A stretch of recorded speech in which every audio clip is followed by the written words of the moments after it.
There are tons of things you can do to boost your happiness nowadays, but research shows that the best strategies, so the strategies that work best, depend on you.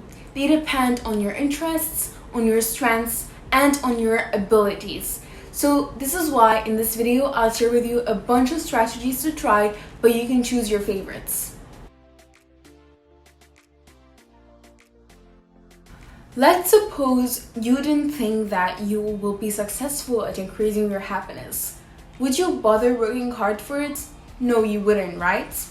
That's why it's so important to build your confidence, to prove to yourself that you can actually increase your happiness, that you can actually do it. How to do this?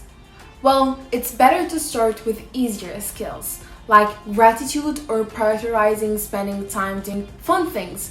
Like they say, win at something, do something good, and you will be more confident that you can really change your life, and you'll be more confident in yourself, which will help you increase your happiness really. You wouldn't practice math to get better at cooking, like you wouldn't learn a new language to lose weight, right? Same thing for happiness. To be happier, you'll likely make more progress by focusing on the skills that are most closely linked to happiness. In my research, the skill that turns out to be most closely linked to happiness is self-worth. Luckily, you can learn to feel better about yourself by, for example, noting down your positive qualities, by identifying your strengths, and by imagining your best possible self, by imagining the best version of yourself. How are you supposed to have the energy you need to boost your happiness if you're constantly stressed, exhausted, tired and miserable from work, from school, from home chores? It's really hard, right? Building new skills, building skills that will make you happier is not something that will happen in 2 minutes.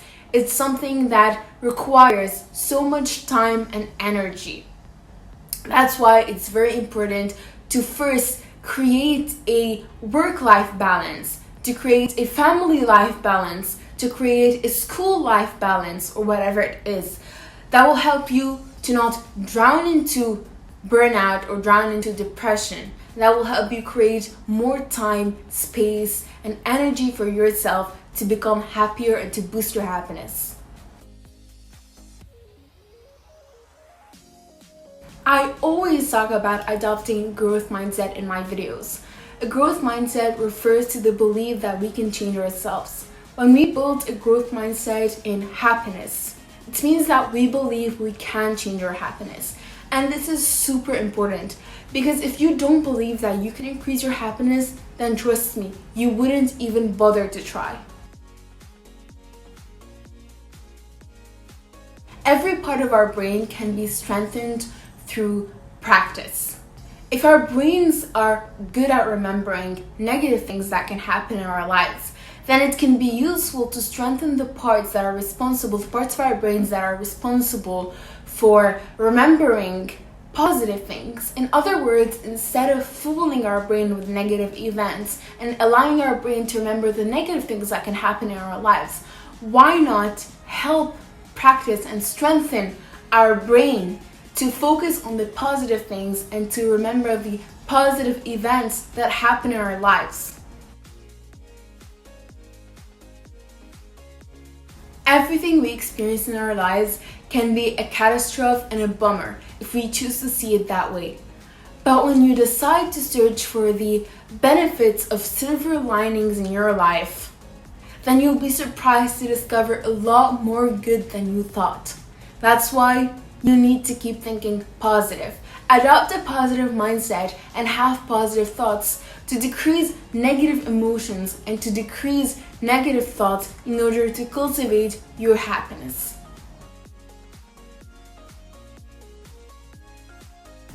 Facebook, Instagram, Snapchat, YouTube, Twitter, all those social media platforms tend to have a negative effect on our happiness because most of us, we tend to compare ourselves to others.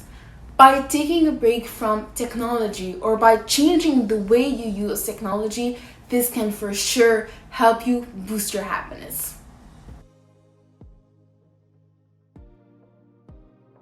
Let's face it, most of the time we are what's making us miserable.